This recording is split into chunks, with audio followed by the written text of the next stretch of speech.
Grey skies are gonna clear up, put on a happy face. Hello everybody, sorry this video is a bit late. I had family with me yesterday, so that is why I couldn't do a review video yesterday, and I'm quite thankful that I did, because therefore I could start the video with a little silly sing song, hopefully make you all smile. How are we all feeling, Oxford United fans out there, after what we witnessed yesterday? Hey, at least we didn't lose the game. We all know the score. I'll put it on the screen right now. It finished Oxford United 1, Morecambe 1. A result, a performance that hasn't really, I don't think, even left the most positive of Oxford fans with much joy to feel about. But it's a tough situation we find ourselves in, but let's have a little chat about it and see what we can decipher. So Robinson talked about shuffling the pack out of necessity due to the amount of injuries that we have. Marcus Brown, we don't know how long he is going to be out for, but it looks like it's going to be a sizable amount of weeks or months until we see him again. He is not having any luck with injury in his career, and I do wish him a speedy recovery. So it meant Oxford have a real lack of pace and a lack of wingers for once under Karl Robinson. But so it does mean that he's shoveled the pack, and he went in with this well, it was like a version of a 4-4-2, wasn't it? Which is very unusual for Robbo. At least we got to see Jospeh and Taylor up front. But that midfield and that formation that he picked left a lot to be desired for me. We didn't have Elliot Moore in the side for a late injury. Apparently not going to be that serious. So Kieran Brown played centre-back with Finley. It meant Seddon and Long were the full-backs stroke wing-backs stroke attacking players in a formation which really just didn't do it for me at all in this game. Again, and against a Morecambe side who, yeah, you know, they were always going to come and try and make the game as difficult as possible, like almost try and play on a bit of a smash and grab, which is exactly what they did. It nearly worked out for them. But this is a game we would have all expected Oxford United to win, and it was a game where really the performance wasn't really what mattered. We needed a win. We needed a win in this game, and we didn't get it. And we almost came away with a defeat.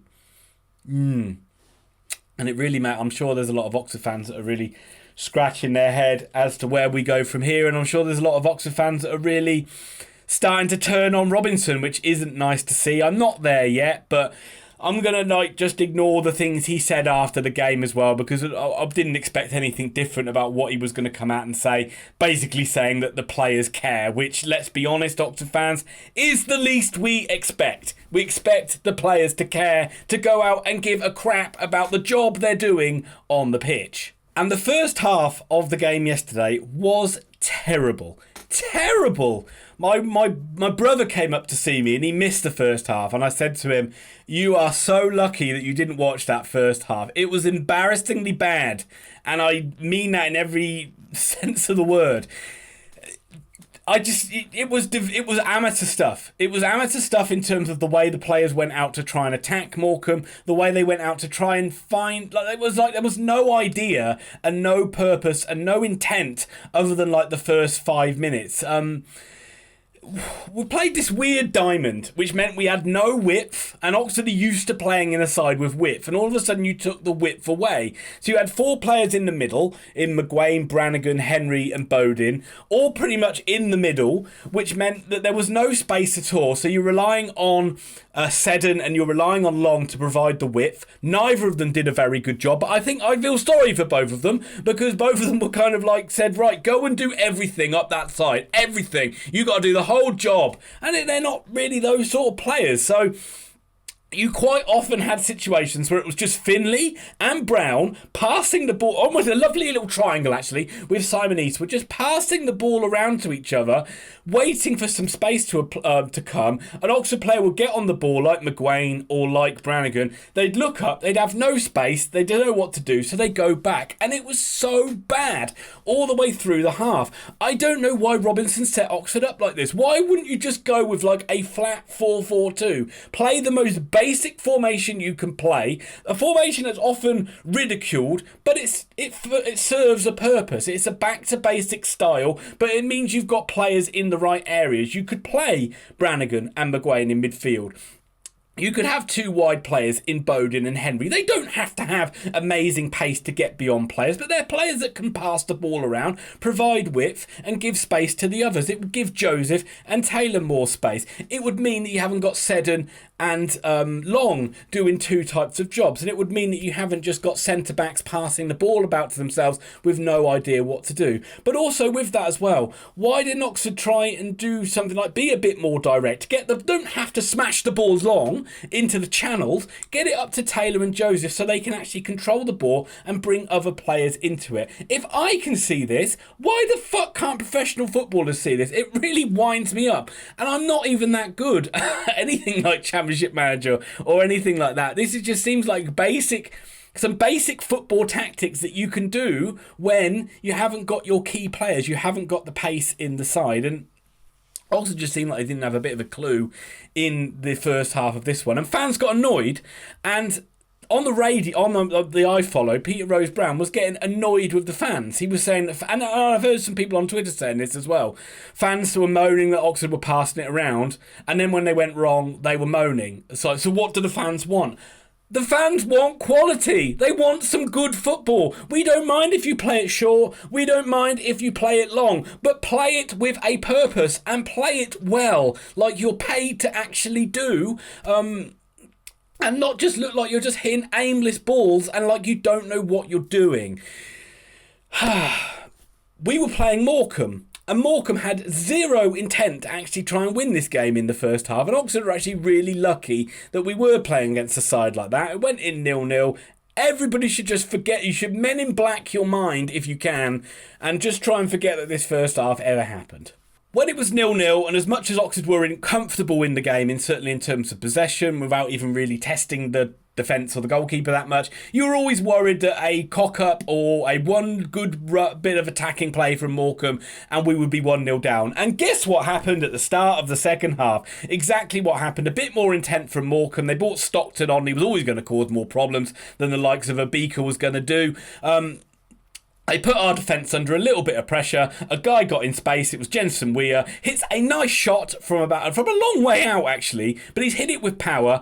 But any chance of Eastwood saving it? Of course not. Gets a hand on it. Goes into the bottom corner. This goalkeeper situation is just another one which just leaves us all scratching our heads. Why have we sent probably our best goalkeeper out on loan to Port Vale? So now we're left with a goalkeeper that's probably just going to play in cup games, and one that fans haven't been sure of in Simon Eastwood, we haven't been sure on Eastwood for about 3 years. And now all of a sudden he seems like the first choice goalie again. This is such just a number of things that seem wrong with the club at the moment. One thing we all feared was Morecambe taking the lead in this game and Oxford not being able to get back into it. And it looked like we all feared the worst when it happened. But fair play to Morecambe. They got their goal. It was just a matter of what they could hold on to from this point on. To Oxford's credit, we did show intent after we went 1-0 down. It was finally that was like the straw that broke the camel's back for some of these players. And they were just like, no, we're not having that today. We are going to get something out of this game. I'm not saying that justifies anything. It's just the way I saw it. And I'd actually say Marcus McGuane was one of the main people for the catalyst for us getting back into this. He actually was just like, I'm not losing a game of football today. And so he started actually doing what I wanted him to do and getting the ball and going direct with the ball, running at people, taking it in a straight line and trying to make something happen. I want to see more from that from him. Don't think he's too badly injured. We all feared the worst when he looked like he got shot in the back and went down, but I don't think it's too bad. But that made Branners and that made Henry and all that lot, Bowden, play with a bit more intensity. And Oxford did get their reward. A bit of a scrappy goal, but it doesn't matter how they go in. Well done, Karl Joseph. First goal for Oxford United. Hopefully first of many. Just sort of exactly what we need a striker to do. Just finish off a chance that's sniffing around the penalty area to get onto something loose. Nice enough finish. Got the job done. We needed it. And there was about a... I don't know, generous on time, 10-15 minute period before the goal, but when we got the goal and just after it, where Oxford were well on top. Pepper in the goal with shots, looked like the second goal was going to come, but it didn't. Oxford did lose the intensity a little bit, and it just felt like the game was drifting a little bit. Morecambe did have the odd sniff here and there, but that at the end of the game, Oxford did come on strong again. Really should have scored. The Spazov really should have scored his chance. There was Joseph who smashed a shot across goal, and he should have gone... smashed it wide of the goal, when he should have gone across it. There were people there to have a tap in. Taylor had a header. I think Jospeh had a header, which were pretty easy for the keeper to save. Just couldn't get that goal. And another, in previous seasons gone by, Oxford probably would have come out with a not lucky, but a 2-1 win in that one, and we could all just say, right, we got the win, we move on. And we were all hoping that would be the case. It wasn't, so it just leaves you with more questions than we've had answers in this one. It does leave everyone really worried. You can't help but be worried. You can't help but worry that when there's no pace in the team at all, why Jody Jones isn't getting a game. That one is a real head scratcher for me. There must be something he's not doing in training to think that Karl Robinson is turning to the likes of Goodrum, Spazov, and seemingly every other cab off the rank other than him. But yeah, I mean, you looking forward, you can't help but be worried about this situation now. I mean, unless we can get a couple of decent players in on loan, we've got a side which doesn't look like it's got a lot of pace, doesn't look like it's got a lot of goal, doesn't look like it's got a lot of creativity, and you can't help but be worried when we go up against the stronger sides in the league. And I'm going to be a bit disrespectful here. Look at the likes of Morecambe, look at the likes of Bristol Rovers, and look at the likes of Lincoln even. These are three sides that I wouldn't exactly say are the best sides in League One, and we've struggled. Well, we haven't beaten any of them. Lost 2, draw in 1. We come up against Cheltenham. That's a game again, another side in that ilk, really, that we need to get a result against. It's not going to be easy at Walden Road. They're going to make it hard for us. We lost there last season, for example. And you can't help but feel the worry that fans have when we go up against an Ipswich or a Sheffield Wednesday or a Pompey or a Charlton. Sides that look like they are... well, at the moment, will make mincemeat of us. But those are different games for different times.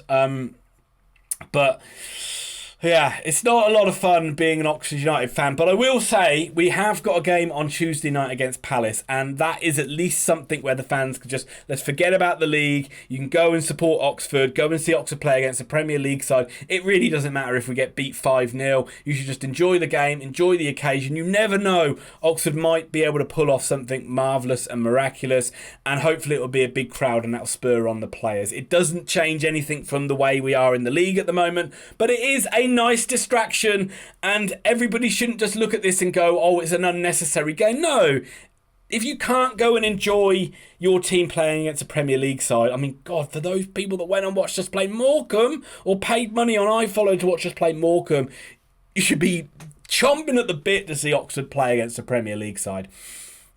That being said, there are still a hell of a lot of question marks against so many things in terms of the way the squad is at the moment.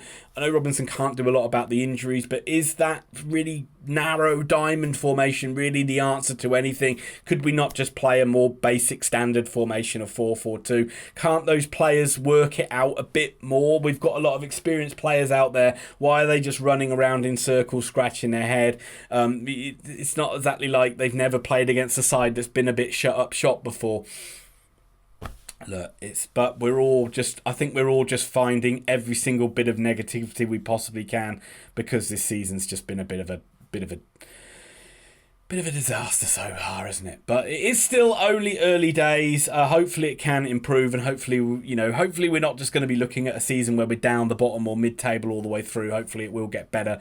But those players aren't going to come back anytime soon, so you do feel it's going to be a bit crap before eventually, hopefully, things might turn in a few months' time. But let me know what you think, Oxford fans. Let me know if you went to the game yesterday, let me know your thoughts on it. If there's any Morecambe fans on this, I'm sorry if I've been disrespectful to your club.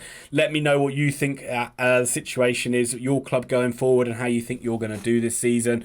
And other than that, just let's go and enjoy the game against Palace, and let's hopefully the players can get a result against Cheltenham next time out, because by George, as a fan base, we really need it. So if you can hit like on this video, that'd be great. If you can hit subscribe, that'd be great as well. But more than anything else, leave your comments and I'll try and get back to you at some point. Thanks very much for watching.